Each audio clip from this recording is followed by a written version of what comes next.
Hoy os vengo a hablar de un clásico perfecto para llenarte de alegría y esperanza en estas fechas tan familiares.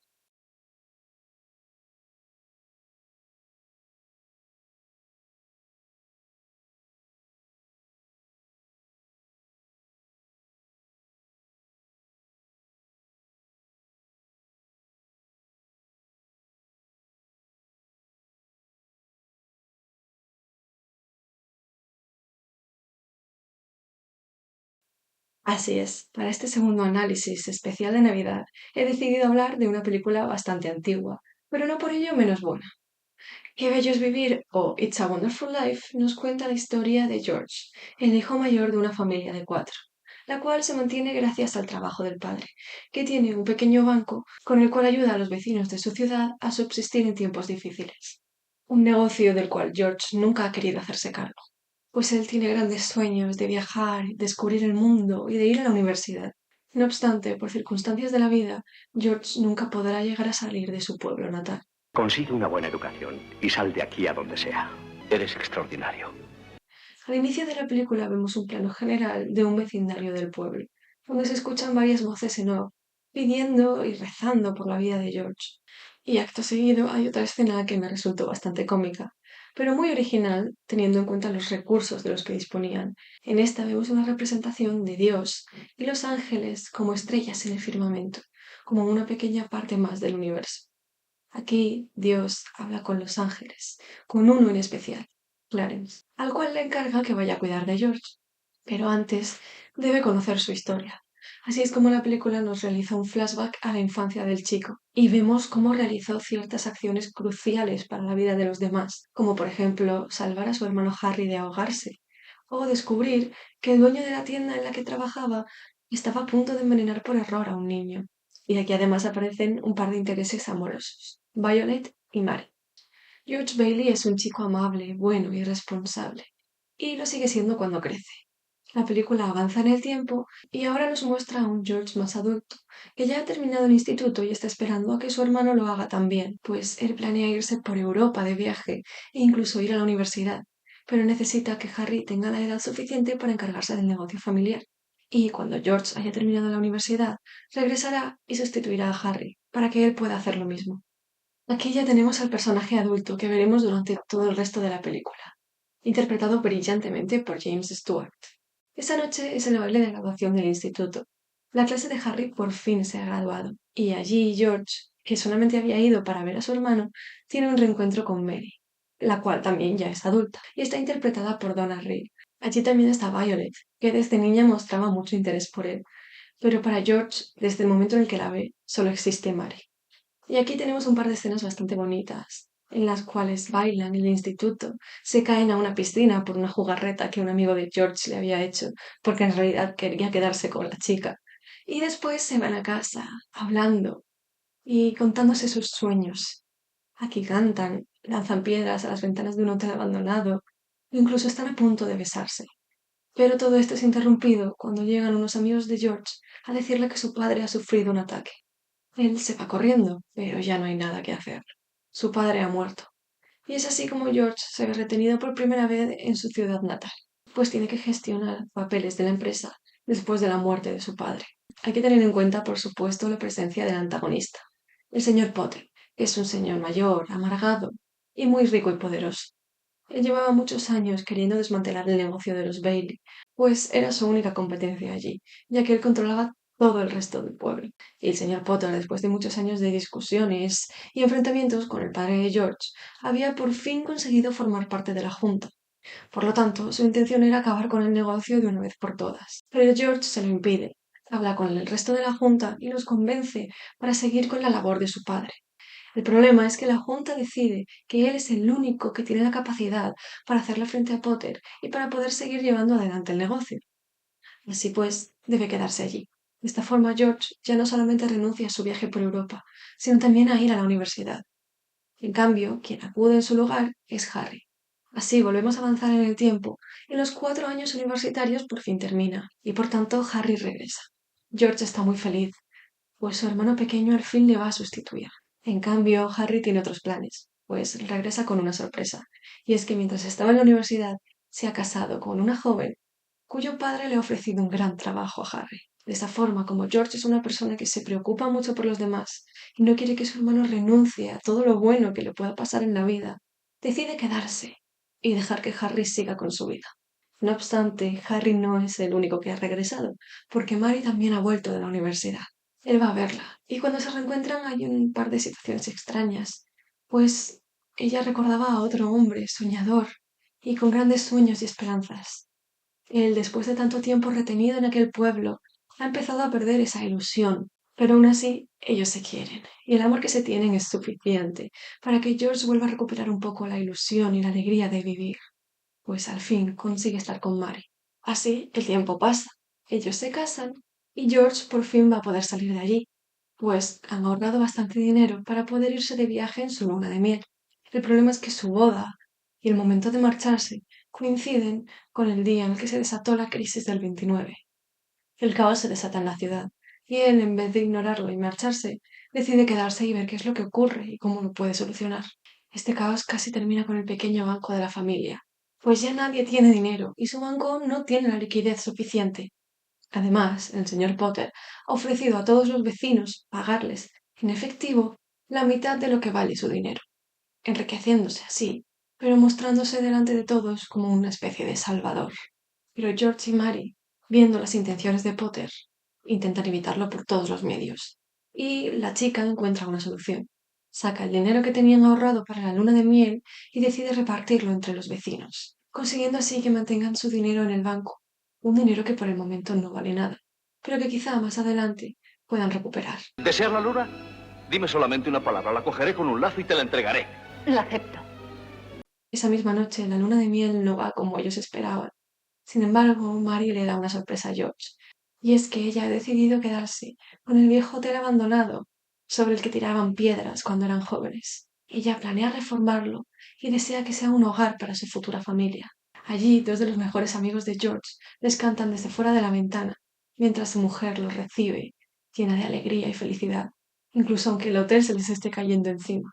He de admitir que es una historia de amor muy bonita y que, por supuesto, es algo irreal y está muy romantizada. Sobre todo el hecho de dar todo por los demás, sin preocuparte por ti mismo. Pero aún así, es una película. Y tiene ese toque de alegría y esperanza que te hace recuperar la fe en la humanidad, pues no es normal ver a alguien tan bueno y generoso. Pero el tiempo en esta historia que Dios le está contando al ángel de la guarda vuelve a pasar y ahora vemos como George y Mary están instalados en el hotel, ya empezando a reformarlo. Y aquí es cuando Potter, que se da cuenta de que no puede vencer a George luchando contra él, intenta atraerlo a su terreno. Le tienta con todas las cosas con las que George ha soñado a lo largo de su vida, con tener mucho dinero, con viajar por el mundo, y todo esto simplemente trabajando para él. No obstante, George sabe ver cuáles son las verdaderas intenciones de este hombre y rechaza la oferta. Él decide seguir con su vida humilde y ayudando a la gente igual que lo hizo su padre.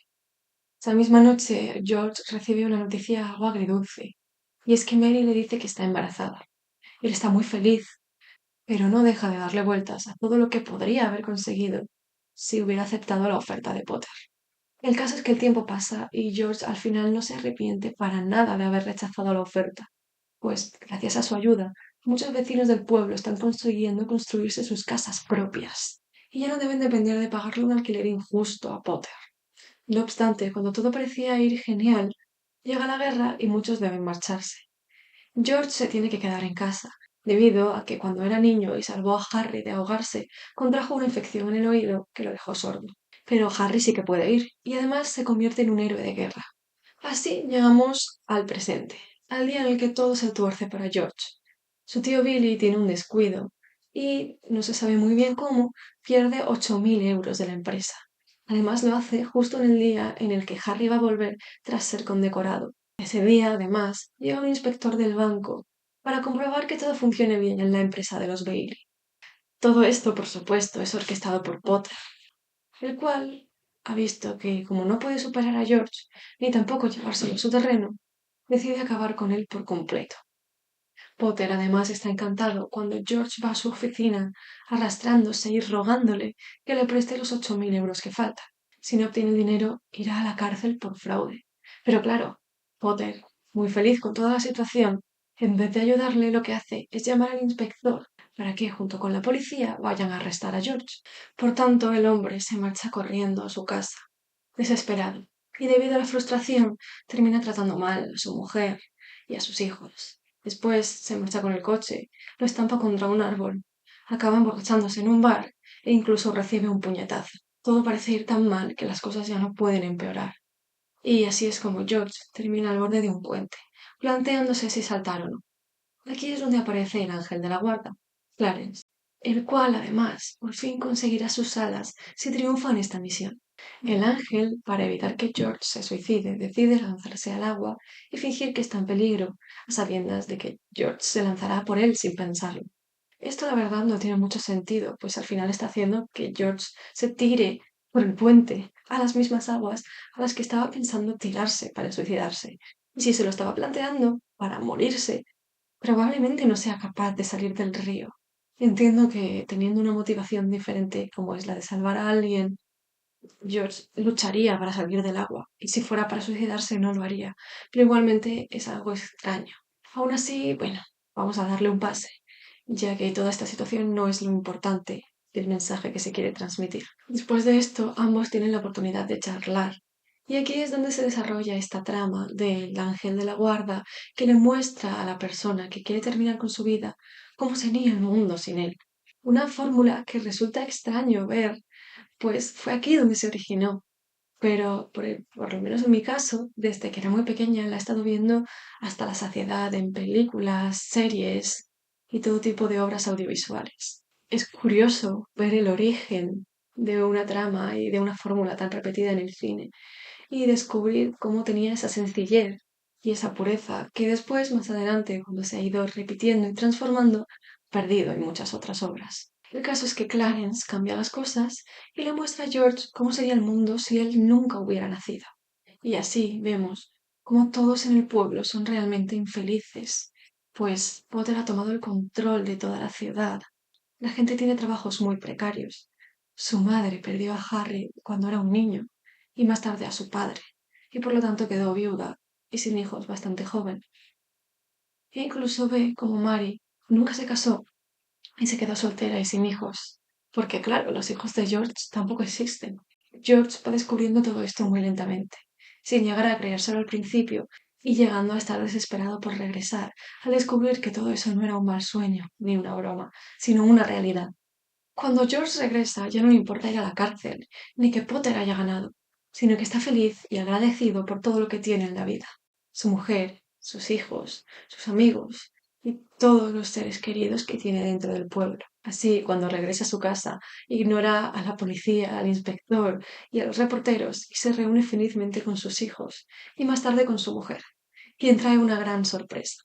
Gracias a todos esos años de ayudar a la gente, ahora el pueblo se ha unido para ayudarle a él y han conseguido recolectar todo el dinero que le hacía falta. Así termina esta película, con todo el pueblo unido y celebrando, y George muy feliz y agradecido por todo lo que ha conseguido a lo largo de su vida. Además, George recibe un regalo de Clarence, un libro donde le deja una nota especial, y justo en ese momento suena una campana, donde la niña dice una frase que se ha repetido mucho a lo largo de la película, y es que cuando una campana suena, un ángel ha conseguido sus alas. A nivel general, he de admitir que es una película con ciertos fallos y situaciones ilógicas, pero que se quedan perdidos tras el bonito mensaje que ésta consigue transmitir. Es cierto que a lo largo del film también se pueden apreciar ciertos hechos, elementos o acciones que a día de hoy nos resultan muy extraños, como el hecho de que madre e hijo se besen en los labios, lo recatadas que eran todas las mujeres, o incluso que todos los actores se mantengan exactamente igual durante todos los años que transcurren en la película. Y esto, obviamente, extraña sobre todo al principio, cuando vemos que unos actores de unos 30, 40 años están interpretando a jóvenes de 18 o 20 años. Pero hay que tener en cuenta que esta película es del 1946, una época en la que los recursos cinematográficos y de producción no eran para nada lo que tenemos hoy en día, y donde además mostrar el cuerpo de las mujeres era tabú y las normas sociales eran muy, muy diferentes. Pese a todo, esta película ha envejecido bastante bien y aún consigue transmitirte ese mensaje de bondad y de esperanza en la gente. Es sin duda una película perfecta para una época que invita a rodearte de tus seres queridos y a estar agradecido por todo lo que la vida te ha dado. Mira, papá, la maestra dice que cada vez que suene una campanilla, le dan las alas a un ángel. Eso ha sido todo. Espero que os haya gustado este especial de Navidad. Y si ha sido así, ya sabéis qué hacer. Dadle like, suscribíos, dadle a la campanita y dejadme en los comentarios qué os ha parecido.